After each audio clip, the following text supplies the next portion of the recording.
Hi friends, welcome to our channel. నేను మీ దేవిని. ఈ వీడియో ఏంటంటే నిన్న సోమవారం కదండి, మేమైతే శివాలయం గుడికి వెళ్ళాము. మా ఊరిలో ఉన్న శివాలయం గుడిని అయితే మీకు చూపించాలనుకుంటున్నాను. మాతో పాటు మీరు కూడా మా ఊరిలో ఉన్న మా శివాలయం గుడిలో ఉన్న దేవుళ్ళందరినీ కూడా మీరు కూడా దర్శనం చేసుకుంటారని ఈ వీడియో పెడుతున్నాను. గుడి శివాలయం గుడి అయినా కానీ ఈ గుడిలోనే వినాయకుడు, సూర్యభగవానుడు, శివుడు, అన్నపూర్ణాదేవి అమ్మవారు, లక్ష్మీనారాయణమూర్తి స్వామివారు, నాగేంద్రుడు, అలాగే శ్రీ వెంకటేశ్వర స్వామివారి ఆలయం, సాయిబాబా గుడి.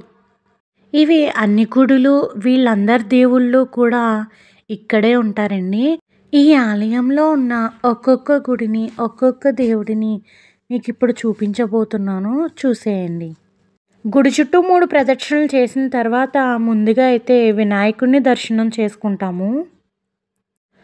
ఆ తర్వాత సూర్యభగవాను దర్శనం చేసుకుంటాము.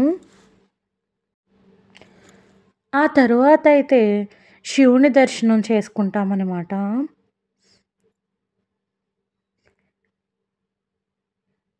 శివుడు ఎదురుగా నందీశ్వరుడు ఉన్నాడు కదండి. నందీశ్వరుడు చెవులో మనం ఏది చెప్తే అది జరుగుతుందని మీలో ఎంతమందికి తెలుసు? ఇలా శివుని దర్శనం చేసుకుని బయటకు వచ్చాక నందీశ్వరుని చెవులో మన కోరికలు చెప్తే తీరుతాయంట. ఆ తర్వాత అన్నపూర్ణాదేవి అమ్మవారిని అయితే దర్శనం చేసుకుంటాము.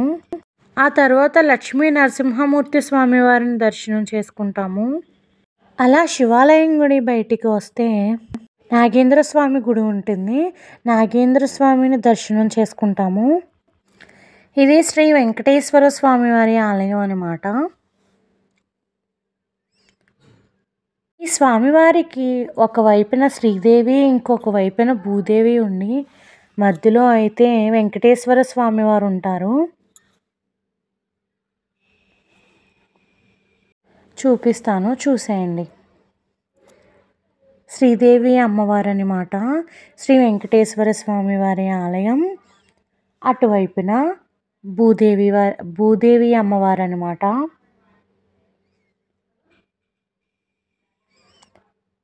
స్వామివారి హుండీ. ఇక్కడ అద్దం ఉంటుంది. అద్దంలో చూస్తే వెంకటేశ్వర స్వామివారి కనబడతారు.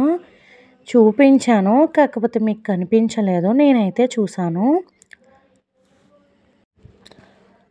అలా శ్రీ వెంకటేశ్వర స్వామివారి ఆలయం గుడి బయట నుంచి వస్తే ఇక్కడ ఈ అమ్మవారు ఉన్నారు. అమ్మవారిని దర్శనం చేసుకున్నాము. ఇక్కడ గోడ మీద అమ్మవారి కొన్ని విగ్రహాలు ఉంటాయి కదండి, దేవుళ్ళవి. అలాగే ఇక్కడైతే వెంకటేశ్వర స్వామివారి గుడి బయటికి వస్తుంటే నాకు ఇది కనిపించింది. చాలా బాగుంది. ఇప్పుడు మనమైతే సాయిబాబా గుడి దగ్గరికి వెళ్తున్నాము. ఇదే సాయిబాబా గుడి అన్నమాట. సో ఇదేనండి మా ఊరిలో ఉన్న శివాలయం గుడిలో ఉన్న దేవుళ్ళందరినీ మీకు చూపించాను కదండి. మనకి గుడిలోకి పట్టుకెళ్ళడానికి కావాల్సినవి ఏమైనా సరే, పాలు, కొబ్బరికాయలు ఏవైనా అన్నీ ఇక్కడే అమ్ముతారండి. గుడి బయట అన్నీ ఇక్కడే అమ్ముతారు. మనం ఏం కావాల్సిన అక్కడే కొనుక్కోవచ్చు. గుడి దగ్గర నుంచి అలా వంతెన మీద నుంచి వెళ్తూ మా ఊరిలో ఉన్న మార్కెట్ని కూడా చూపిద్దామని వీడియో అయితే తీశాను. బయట ఎక్కడైనా పూలు అమ్ముకునే వాళ్ళైనా ఎవరైనా ఇక్కడి నుంచి కొనుక్కొని పట్టుకెళ్ళి అమ్ముకుంటారండి. అవి లూజ్ ఫ్లవర్స్ కొని కట్టించుకొని అమ్ముకునే వాళ్ళు కొంతమంది ఉంటారు. చామంతి, గులాబీ, కొన్ని లూజ్ ఫ్లవర్స్ అమ్ముకునే వాళ్ళు కొంతమంది ఉంటారు. మేము వెళ్ళేసరికి కొంచెం లేట్ అవ్వడం వల్ల మార్కెట్ అనేది తక్కువ ఉన్నది. ఎర్లీ మార్నింగ్ కానీ ఆఫ్టర్నూన్ కానీ వెళ్తే చాలా రష్ ఉంటుంది. ఇక్కడ కనిపించే దండలు అయితే చాలా బాగున్నాయి కదండి. ఈ వీడియో కనుక మీకు నచ్చినట్టయితే తప్పకుండా సబ్స్క్రైబ్ చేసి సపోర్ట్ చేయండి. Thank you for watching.